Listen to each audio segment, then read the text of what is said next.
নমস্কার বন্ধুরা, সুরাল্লার ডেলি ব্লগে আপনাদের সকলকে জানাই স্বাগত। আজ আমাদের রোড ট্রিপের পঞ্চম দিন, আর আজ আমরা চলেছি দ্বাদশ জ্যোতির্লিঙ্গের আরও একটি জ্যোতির্লিঙ্গ ওমকারেশ্বর জ্যোতির্লিঙ্গের মন্দিরে। সকাল হতেই তো আমরা সকলে মিলে উজ্জয়িনী থেকে বেরিয়ে পড়েছি, কারণ আপনারা দেখেছেন আগের দিন আমরা বাবা মহাকালেশ্বরের দর্শন করেছিলাম। তো সেখান থেকে আমরা বেরিয়ে পড়েছি। এদিকে খাবার দাবার কিছু জোগাড় করেও নিয়ে এসেছি, মানে বাচ্চাদের জন্য আলু সেদ্ধ মুড়ি আর আমাদের জন্য ঝালমুড়ি। তো এখন আমরা চলেছি বাবা ওমকারেশ্বরের দর্শনে। যদিও আমাদের যাত্রাপথটা কিন্তু এরকম সুন্দর পার্বত্য দৃশ্য দেখতে দেখতেই ছিল, মানে কোনো সময় কিন্তু কারোর অসহ্য লাগবে না যে তোর বাবা কখন যাব কখন পৌঁছাব, কারণ প্রত্যেকটা বাঁকে বাঁকেই যেন চোখের সামনে এক অনন্য দৃশ্যপট অপেক্ষা করছে। আরে বাহ, কি সুন্দর দেখো এই দিকটা, আরে ওদিকটা দেখো কি সুন্দর লাগছে। এই দেখুন, কথা বলতে বলতে আমরা তো নর্মদা নদীর উপরে সেতু পার হতে চলে এসেছি। ওই যে দূরে সেতু দেখা যাচ্ছে, তার ওই দিকেই আমরা যাব। দেখতে এখান থেকে ওইটুকু লাগলেও যেতে এখনও অনেকটা সময় লাগবে বাবার দর্শনের জন্য।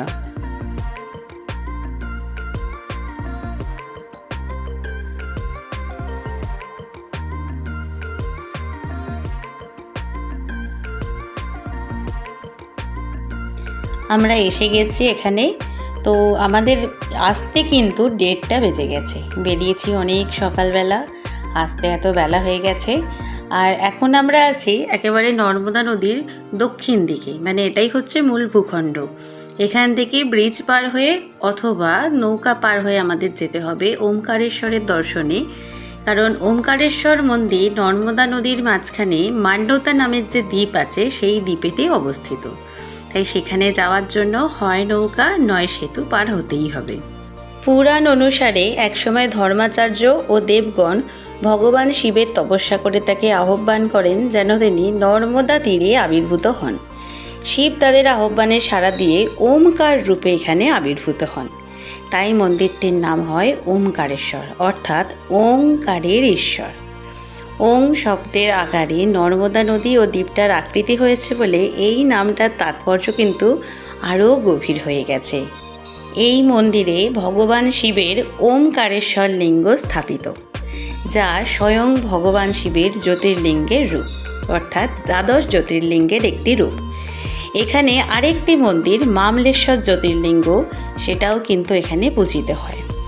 অনেক ধর্মগ্রন্থে বলা হয় ওমকারেশ্বর ও মামলেশ্বর একত্রে একটাই জ্যোতির্লিঙ্গ হিসেবে এখানে গণ্য হয়।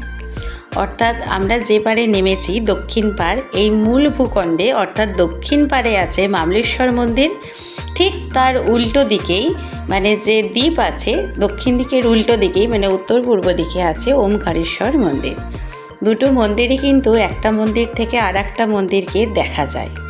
আর কথিত আছে এই দুটো মন্দিরকে একসঙ্গে দর্শন করলে তবেই নাকি জ্যোতির্লিঙ্গ দর্শনটা পূর্ণ হয়। মানে শুধুমাত্র একটা মন্দির দেখলে কিন্তু আপনার দ্বাদশ জ্যোতির্লিঙ্গ দর্শন হবে না, দুটোকে একত্রে দর্শন করতে হবে। আগে ওমকারেশ্বরের দর্শন করতে হবে, তারপর মামলেশ্বরের। তো আমরা এখানে মন্দিরের লাইনে চলে এসেছি, মন্দিরের একদম সামনেই। লাল বেলে পাথরের তৈরি মন্দিরটির স্থাপত্য, শিলালিপি এসবগুলো বিশ্লেষণ করে অনুমান করা হয় মন্দিরের মূল কাঠামোটি 10ম থেকে দ্বাদশ শতাব্দীর মধ্যেই নির্মাণ হয়েছিল।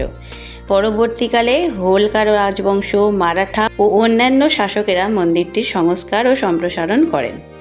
আমরা মন্দিরে যখন ঢুকেছিলাম তখন আমাদের ফোন বন্ধ রাখতে হয়েছিল, কারণ গর্ভগৃহে ফোন নিয়ে যাওয়া যায় না। তো মন্দিরে বাবাকে দর্শন করে আমরা মন্দির থেকে বেরিয়ে এসেছি।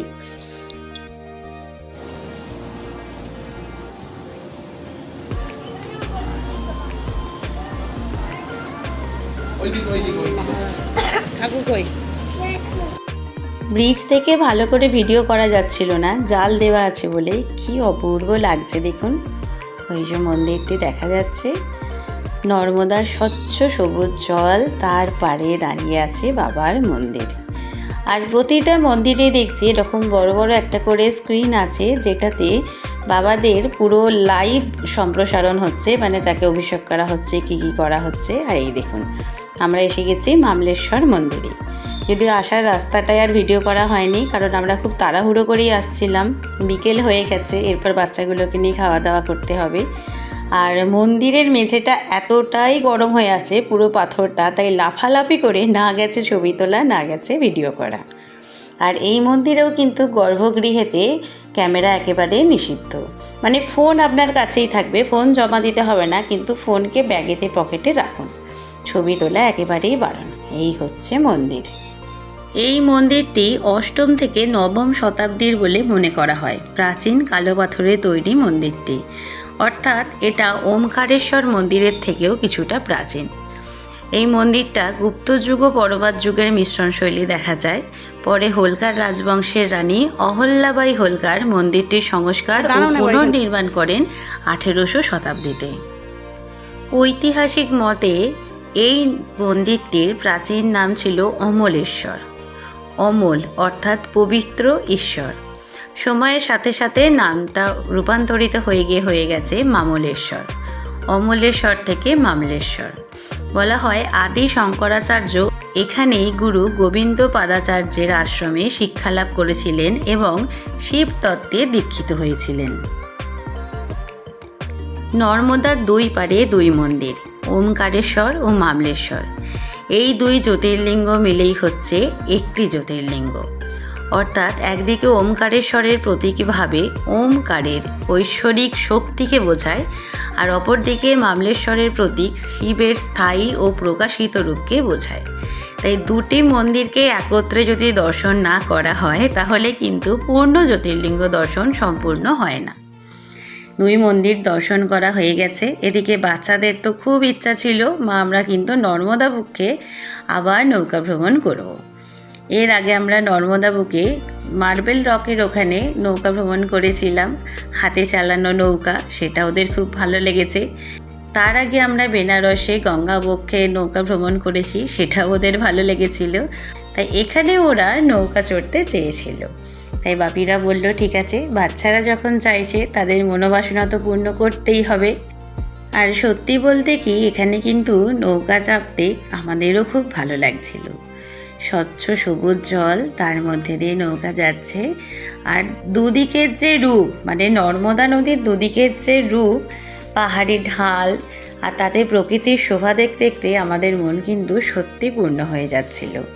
এক তো এইমাত্র বাবাদের দর্শন করে মন প্রাণ আধ্যাত্মিকতায় ভরে গেছে, তার উপর দুদিকের প্রাকৃতিক দৃশ্য দেখতে দেখতে মন একেবারেই শান্ত হয়ে যাচ্ছিল।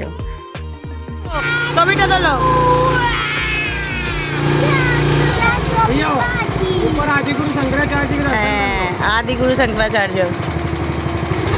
নমো করে নাও, নমো করে নাও, দুহাতে দুহাতে। হাই গাইস, কেমন লাগছে আপনাদের নর্মদায় দ্বিতীয়বার বোটিং করতে? হ্যাঁ, এই নিয়ে নর্মদায় তোমরা দ্বিতীয়বার বোটিং করছো।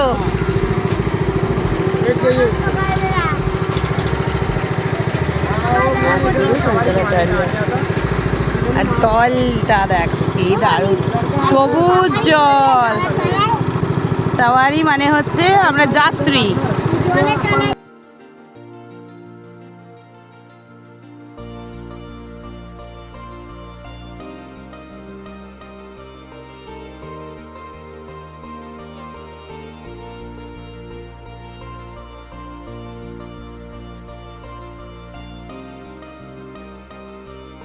এত সুন্দর জল, সেটা দেখে কি হাত দেওয়ার লোভ সামলানো যায়?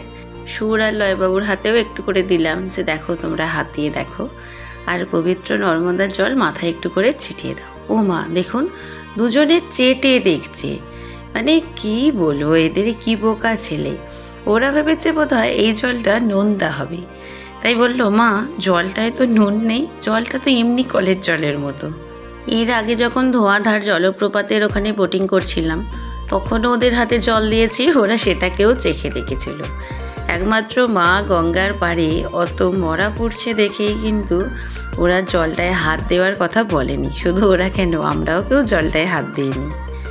এই দেখুন এসে গেছি আমরা একেবারে সঙ্গমের কাছে। এখানে নর্মদা আর কাবেরীর সঙ্গম হয়েছে। আমরা এখন যাচ্ছি নর্মদা দিয়ে, আর ওই সাইড দিয়ে আসছে কাবেরী। এই পুরো ট্রায়াঙ্গেল জায়গাটায় কিন্তু দুটো নদী একসঙ্গে মিলে গেছে। আর পাথরগুলোকে দেখুন, কেউ যেন যত্ন করে এখানে কেটে কেটে সাজিয়ে রেখে গেছে। সত্যি প্রকৃতির কি অদ্ভুত লীলা। এদিকে অনেকে দেখলাম বোট থেকে নেমেছে। আমরা বললাম না, বাচ্চা কাচ্চা নিয়ে এরকম পিছল জাতীয় পাথরে না নামাই ভালো, কারণ এগুলো কখনো ডোবে কখনো জাগে, তাই এগুলোই সব শ্যাওলা আছে। তাই এখানে যে ভাই বোটে করে নিয়ে এসছে সেও বললো যেহেতু বাচ্চা আছে তাই আপনাদের কাউকে এখানে নামতে হবে না।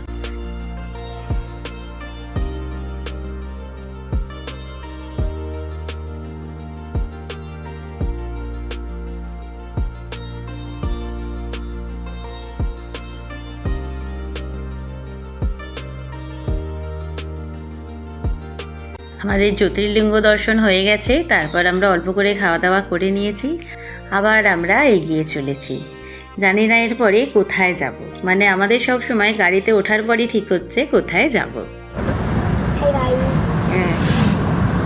আমরা 12টা গরুর গাড়ি দেখেছি, আর আমরা 4-5 নৌকা চেপেছি। আমরা অনেক সিদ্ধান্ত দেখেছি, কিছু কিনেছি আর কিনেছি, কিছু খেয়েছি। আর এবার আমরা যাচ্ছি গাড়ি করে। কোথায়? আমরা যাচ্ছি কোথাও একটা হোটেল পেলে সেখানে থাকবো, আবার কালকে আমরা কোথাও ঘুরতে আর আমরা যাচ্ছি হিন্দিদের দেশে। হিন্দি কথা দেশে শেখাচ্ছ? হ্যাঁ। এই জন্য তুমি একটু কি হিন্দি বলা শিখেছো? হ্যাঁ, অনেক হিন্দি শিখে গেছো? হ্যাঁ। আচ্ছা, পরে একদিন তোমার হিন্দিগুলো আমরা সব শুনবো। হ্যাঁ, ঠিক আছে। কখনো হাইওয়ে, কখনো এরকম নদীর উপরে ব্রিজ, কখনো বা গভীর জঙ্গল, এই সবের মধ্যে দিয়েই আমাদের গাড়ি এগিয়ে চলেছে।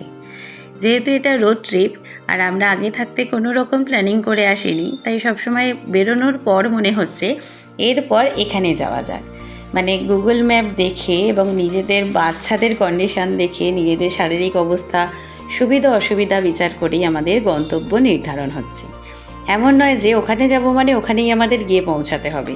ঠিক আছে, ওটা 200 কিলোমিটার, বেশি টাইম লাগবে, অনেক রাত হবে, দরকার নেই। আমরা তার আগেই কোনো একটা জায়গায় রাত্রি যাপন করে নেব, তারপর আবার ভোর ভোর বেরিয়ে পড়ব আমাদের পরবর্তী গন্তব্যের উদ্দেশ্যে। তো এই রকমভাবেই কিন্তু আমাদের পুরো রোড ট্রিপটা চলছে।